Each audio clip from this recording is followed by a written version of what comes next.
Hello दोस्तों। आज Madhya Pradesh PT का एग्ज़ाम हो गया है और ये पेपर बाकी पेपरों से काफ़ी मायनों में अलग था।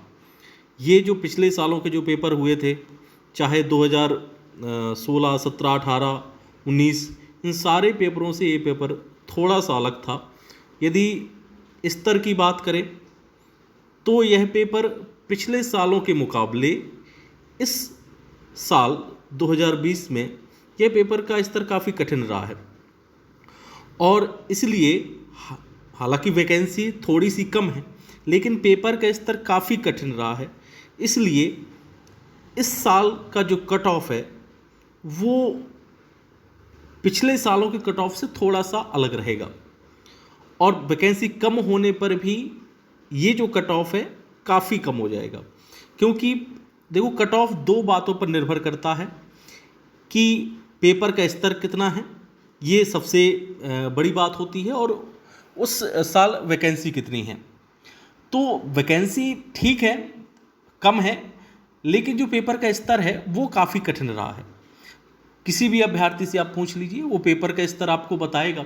जो पिछले सालों से जो लगातार पेपर निकाल रहे थे उनसे पूछिए तो वो भी आपको यही बताएंगे।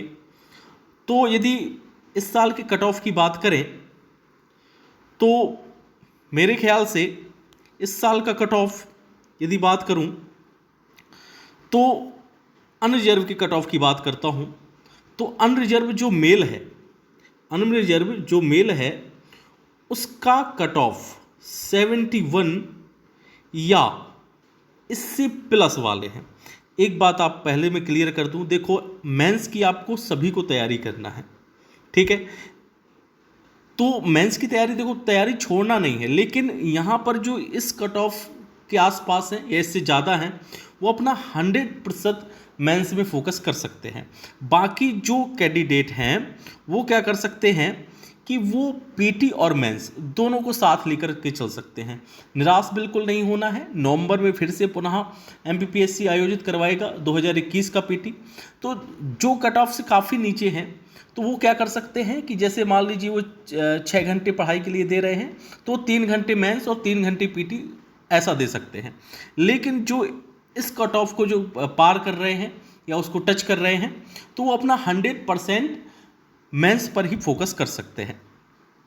तो अनरिजर्व मेल की यदि बात करूं, यदि उन्होंने 71 प्रश्न सही किए, यहां पर क्लियर कर देता हूं, एक प्रश्न 2 नंबर का होता है, ठीक है।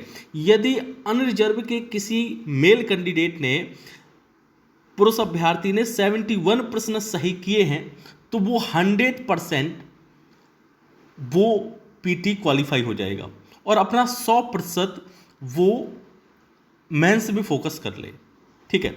तो जो अनरिजर्व के मेल कैंडिडेट हैं, यदि उनके प्रश्न 71 या 71 से ज़्यादा प्रश्न सही हैं, वो 100% मेंस में लग जाएं कल से, ठीक है। अनरिजर्व फीमेल की बात करूं तो उनका कट ऑफ, देखो फीमेल का कट ऑफ हर साल कम जाता है मेल कैंडिडेट्स के आधार पर।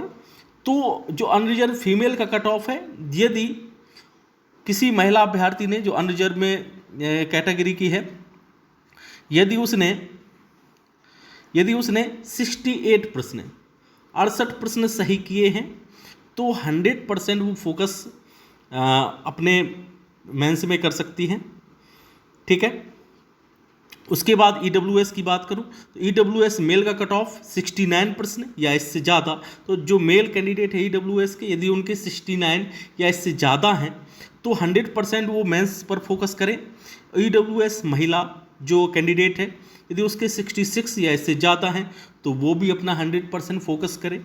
यदि ओबीसी की बात करूं तो ओबीसी 70 या 70+ वाले जो कैंडिडेट हैं वो सारे मेंस में लग जाएं, ठीक है। ओबीसी का कट ऑफ लगभग अनरिजर्व के बराबर ही जाता है। 2019 में भी यही कट ऑफ गया था, अनरिजर्व के बराबर गया था। तो लगभग शायद 1 नंबर कम हो सकता है या बराबर हो सकता है। तो जो 70 टच कर रहे हैं या 70 से ऊपर हैं जिनके प्रश्न सही, वो 100% ओबीसी के जो मेल अभ्यर्थी हैं वो मेंस में लग जाएं। जो फीमेल हैं ओबीसी की, वो लगभग अनरिजर्व फीमेल के बराबर ही लगभग जाएगा। 68 या 68 प्लस जो प्रश्न सही किए हैं वो लग जाएं। एससी के जो पुरुष अभ्यर्थी हैं, तो एससी के जो पुरुष अभ्यर्थी हैं वो मेल कैंडिडेट का 67 यदि वो टच कर रहे हैं या इससे ऊपर जा रहे हैं तो वो भी मेंस में लग जाएं। यदि एससी की जो महिला अभ्यर्थी हैं यदि उनके 65 प्रश्न या इससे ज़्यादा सही हो रहे हैं तो वो भी मेंस में फोकस कर लें।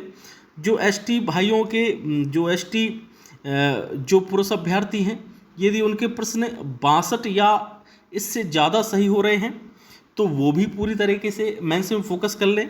एसटी की जो महिला अभ्यर्थी हैं यदि वो 58 प्रश्न सही करके आई हैं तो वो भी मेंस में पूरी तरीके से फोकस कर लें। लगभग देख लेना आप, लगभग यही कट ऑफ रहने वाला है। और मैं तो ये भी नहीं कहूँगा कि एक नंबर आगे पीछे भी बहुत मुश्किल है जो हो सकता है किसी कैटेगरी में एक नंबर यहाँ वहाँ हो सकता है, लेकिन यदि आप इतने नंबर हैं आपके तो आप पूरी तरीके से मेंस में लग जाइए, पूरा फोकस कर सकते हैं। यदि इस कट ऑफ के पास में यदि पहुंच रहे हैं, जैसे कि अनरिजर्व 71 है, यदि आप 70 भी पहुंच रहे हैं तब भी आप मेंस में ही लग जाइए, ठीक है। यदि आप 70 से नीचे पहुंच रहे हैं तो आप 21 में लगिए। और 21 के लिए भी आपको ऐसा नहीं कि केवल पीटी की बस तैयारी करना है, आपको यदि आप 6 घंटे पढ़ रहे हो तो 3 घंटे मेंस के लिए दीजिए, 3 घंटे पीटी के लिए दीजिए। यदि 8 घंटे पढ़ रहे हो तो 5 घंटे मेंस के लिए दीजिए और 3 घंटे पीटी के लिए दीजिए। तो बहुत बहुत धन्यवाद, थैंक यू सो मच।